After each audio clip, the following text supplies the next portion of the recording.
So how do you feel about boundaries? It's a legitimate question. A lot of people come to me really struggling with this concept. They often feel guilty for setting boundaries, or they're not sure about even what a boundary is. They've heard the term, set the boundary, things like that, but that's really confusing for them because it's not something that's well taught in our society nowadays, right? They know that boundaries are really important to having healthy, constructive, supportive, and wonderful relationships, but why? And oftentimes they also know that they feel like their boundaries are being violated, but they can't quite pinpoint what the boundary is that's being violated. That's why I've created the Clarifying and Creating Your Boundaries free PDF. You can find out what your boundaries are, how to tune in to what the boundary needs to be, and how to effectively create and communicate your boundary so that way you stay in this place that respects you, respects the other person, but also gives you the confidence in your boundaries so that way you stop being gaslighted, disrespected, and unseen. Having your boundaries really clear gives you a voice and also helps the other person stay in accountability with themselves. So that's not a role that you have to take on anymore. So if you are ready to really have clear boundaries, to really understand what your role is in the boundary, and to give yourself some safety and some protection against people that might try to gaslight you or are just being disrespectful, go grab my Creating and Clarifying Your Boundary PDF at erinandersonthetraumacoach.com. And while you're there, let's schedule a call with me.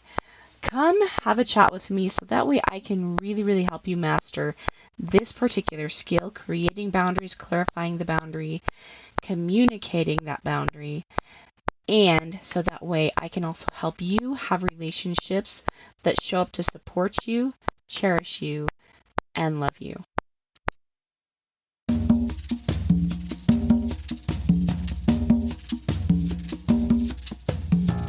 Hey everyone, it's Erin Anderson with the Erin Anderson Betrayal Trauma Coaching. I am super excited that you have tuned in today. Let's get talking about how to heal from betrayal trauma.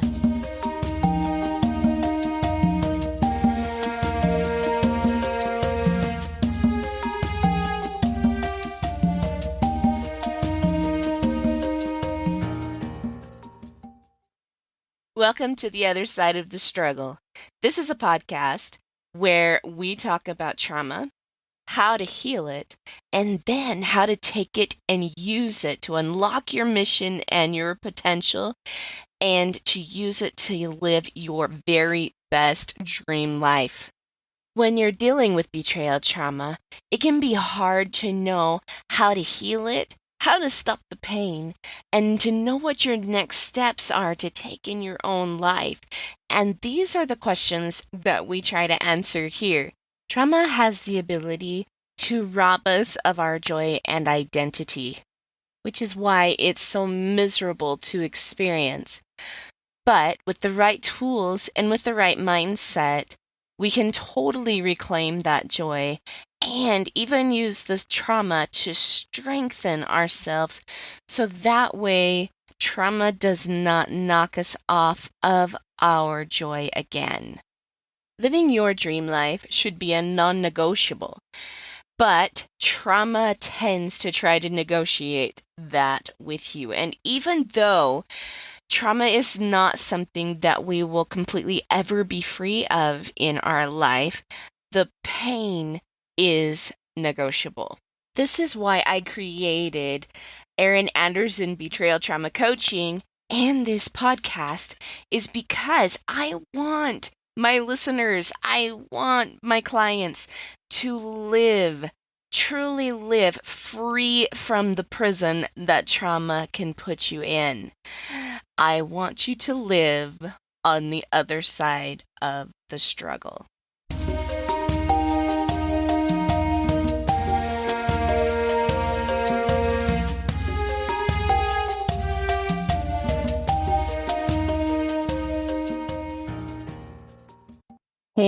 loves. Welcome back to another episode of The Other Side of the Struggle. So this week, we're talking about the 5 love languages. Now, this is something that is really important to consider because it's something that gets brought up with almost every single relationship, right? And they kind of have something to do with all of our relationships, even though I think they're kind of more focused in marriage, because marriages need a lot of love to make them work. But this is actually a concept I've been thinking about for a few days, and I was like really thinking about it and studying it, and had some major epiphanies, and I'm like, oh, I have to do a podcast on this. Like, my listeners are going to love this. But before I get started, remember again, I would love to boost my numbers a little bit more, guys, with my podcast and my followers on YouTube. So please go like, subscribe on the YouTube channel. Go click the 5-star rating on the podcast. So that way, it does boost this. And also share with your friends. Tell them about this podcast and about the YouTube channel and have them go check it out, because I definitely want, to help as many people as I can. So if you're loving it, give me some love back. And with that, let's go ahead and dive right in to the 5 love languages. And let me tell you, okay, this is crazy. Let me tell you a little bit about the love languages. Like we've got, gifts, we've got acts of service, we have words of affirmation, we have touch and quality time, right? We have 5 different love languages, and therapists, coaches, people are consistently talking about them and saying, like, we need to learn how to speak each other's love languages. And I'm not necessarily saying that that's not true, but the thing is with love languages is they often change and evolve and develop and grow, while a person is changing, evolving, developing, and growing too. And that's something we're going to consistently do throughout life, right? But in truth, I would say that relationships actually have 5 things that they need in order to thrive and survive, okay? And our love languages actually point to each one of those 5 things. And those 5 things are value. People want to be valued in the relationship. Thumbs up, guys. Okay? People want to be valued in the relationship. They want to be seen. They want to be respected. They want to be cherished. And they want to be prioritized. So there's 5 things that all relationships need. I'm going to go over them one more time. Okay, value. There's being seen, being respected, being cherished, and being prioritized. Now, there's going to be times in our relationships where, we have all different types of levels. Maybe sometimes we're feeling respected, but maybe not necessarily prioritized. Maybe we're feeling valued, but not necessarily seen, right? Sometimes we're going to be feeling cherished, but not necessarily always prioritized or valued, right? So I know, you would think you'd feel all of them at the same time, but it's not necessarily the case. Sometimes we just need a little bit more cherishing. Sometimes we need a little more prioritizing. Sometimes we need a little more valued, right? But then there's also other times when in your relationships, all 5 of them are low. And that's kind of when I come in. to the picture is because, people really do lack a lot of self-respect, and you can check out my last episode where I talked about like making mistakes, right? We make mistakes and we feel like we can't forgive ourselves and that we shouldn't be valued, that we shouldn't be important, we shouldn't be prioritized, like all these different things. And so we tend to learn to reject love, and it's the way it shows up. That being said, we also don't give ourselves the love, the respect, the seenness, the cherishedness, prioritizedness that we deserve. And sometimes we do, but the other person isn't giving those things to themselves. And so, we're still feeling kind of low. There's lots of different ways relationships move, and there's a lot of different interchanges in relationships, right? But for example, let's go ahead and go with the example of say a husband and a wife, where the husband has been looking at pornography and the wife, her feelings of love are very low because she's feeling unseen, she's feeling disrespected, she's not feeling prioritized, she's not feeling cherished, and she's definitely not feeling valued, right? And her husband, he's a good man, struggles a lot with things, but he doesn't want her to hurt. He's not sure how to drop the addiction yet. He wants to, he's just not sure how to, and he sees the hurt that he's put on his wife. So he wants to fix it for her. And the first thing he does is he goes out and buys her jewelry, or he goes out and buys her flowers, or he goes out and takes like buys her all these lavish, wonderful gifts. But the problem is now she's feeling even more betrayed, like he can buy her love. That's a problem that I see a lot. And we're going into why in just a second. So he decides, well, maybe I need to give her massages, or maybe I just need to hug her more. Maybe I need to give her kisses. But she pulls away. She doesn't want to be touched by him. And so at this point, he gives up. And he says, well, I just can't make her happy. She's never going to be happy. She's never going to be satisfied with me. Never, never, never, never, never, right? So there's those things.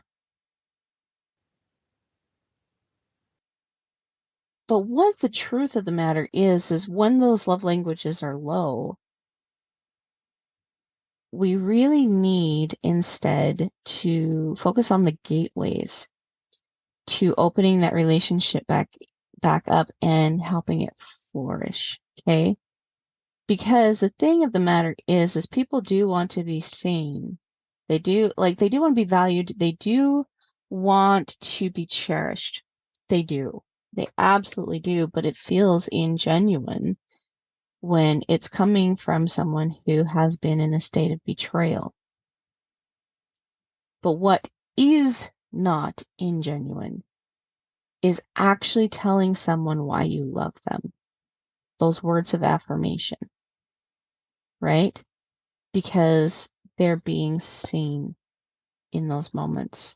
They're also being seen when their pain is being recognized, their pain is being validated, their pain that maybe has been unconsciously and accidentally created by, one or the other partner, isn't being dismissed. That's a word of affirmation, not just how wonderful and amazing someone is, but also, I can understand why you'd feel that way. That's valid. You have every right to feel the way you do. I'd feel that way. That's a word of affirmation.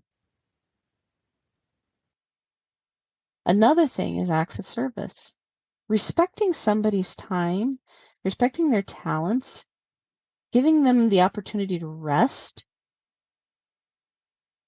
that is also something that is usually very genuine.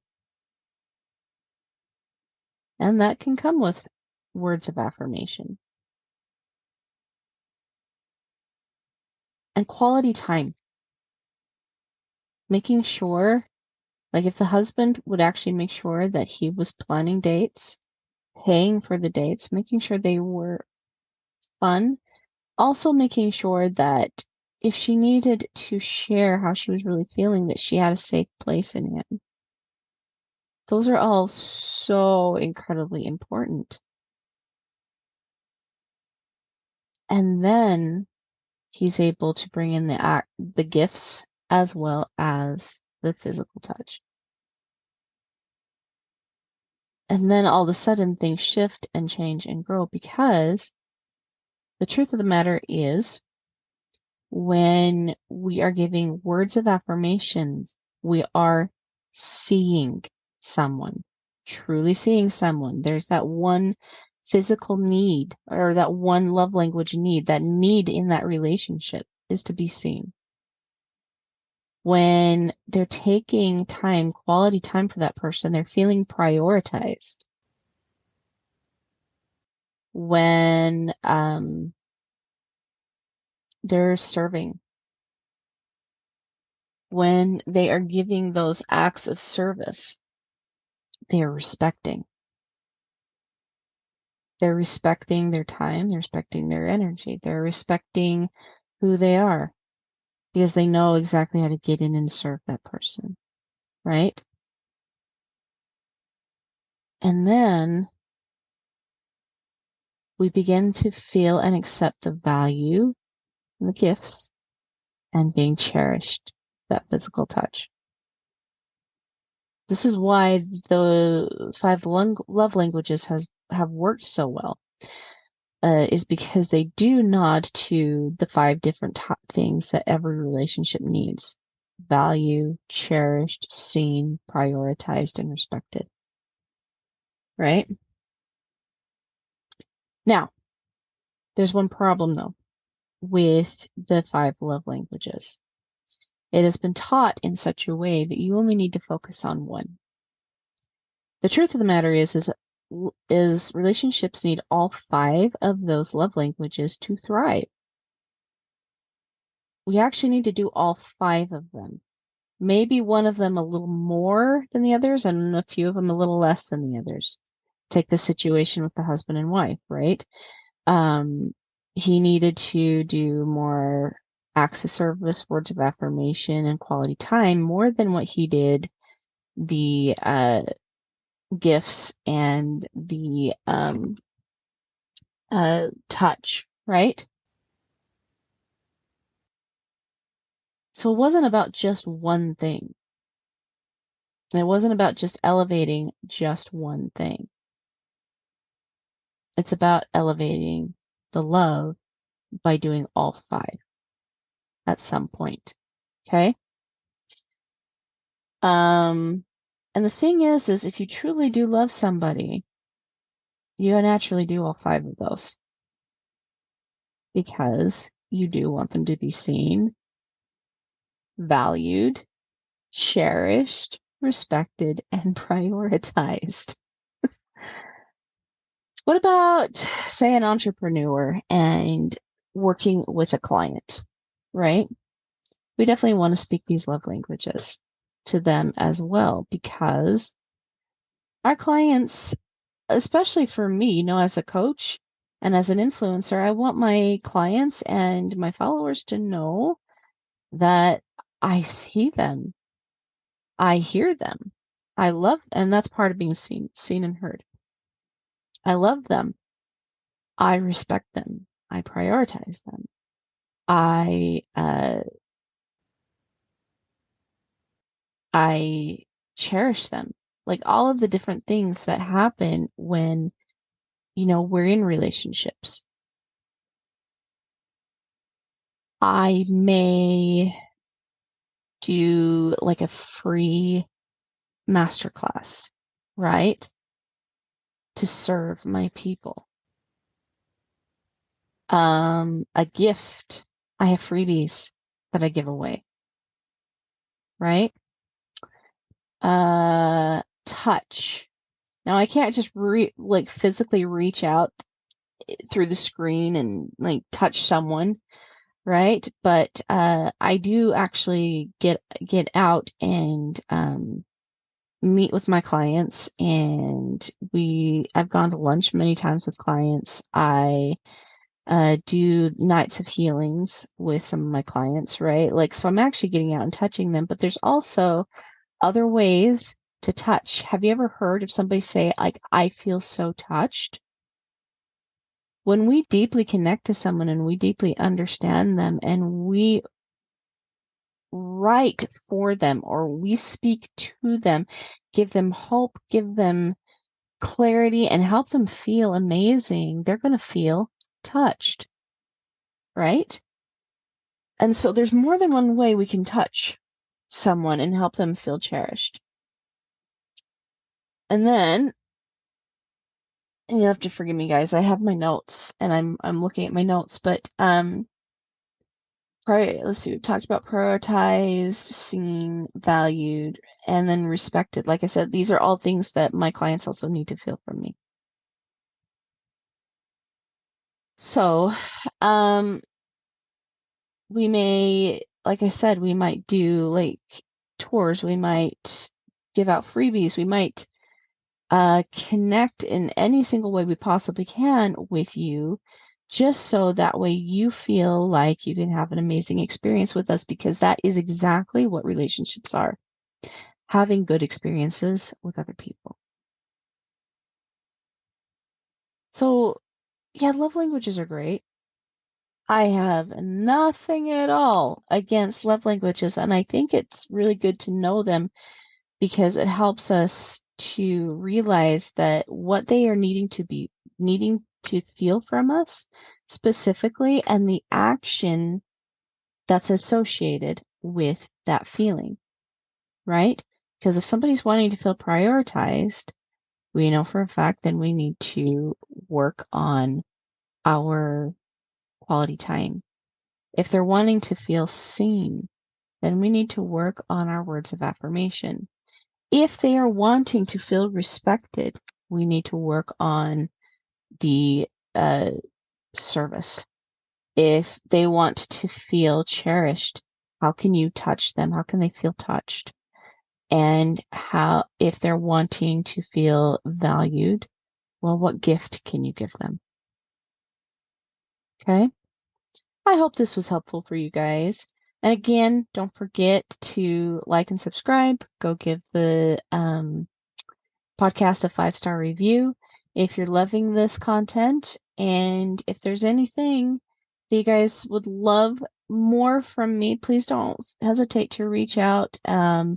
Erin Anderson Betrayal Trauma Coaching on Facebook, and let me know if you'd love me to talk about a podcast episode, or if there's a podcast episode you'd really love to see, anything like that, or if you would love to talk one-on-one with me, let's schedule that too. I am taking on clients right now and just booking conversations to help people feel loved, seen, and like they've got hope again.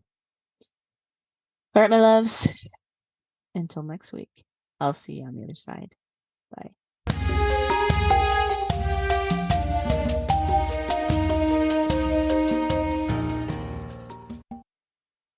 Okay, so I've got a question for you. Have you joined my free Facebook group or Instagram page yet? If you haven't, go and do that. And this is the reason why. I always post my freebies, updated information, and all kinds of goodies for my community in that page. I'm also really active. I post videos, I answer questions. So if you guys really, really want to get in and interact with me, go like me on Facebook. Go join my group, The Other Side of the Struggle, Healing from Betrayal Trauma.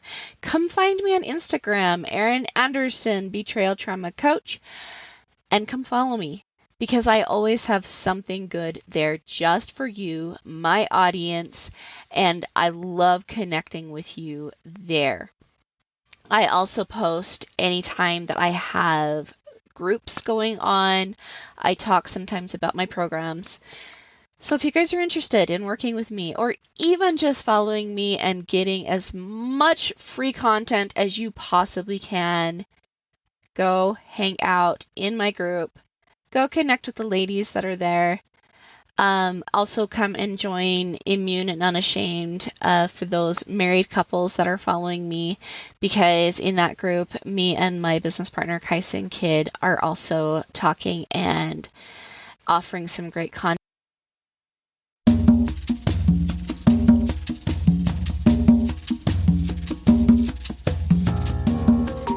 Hey guys, thanks so much for hanging out with me today and listening in on this podcasting episode. Don't forget to tune in next week. It's gonna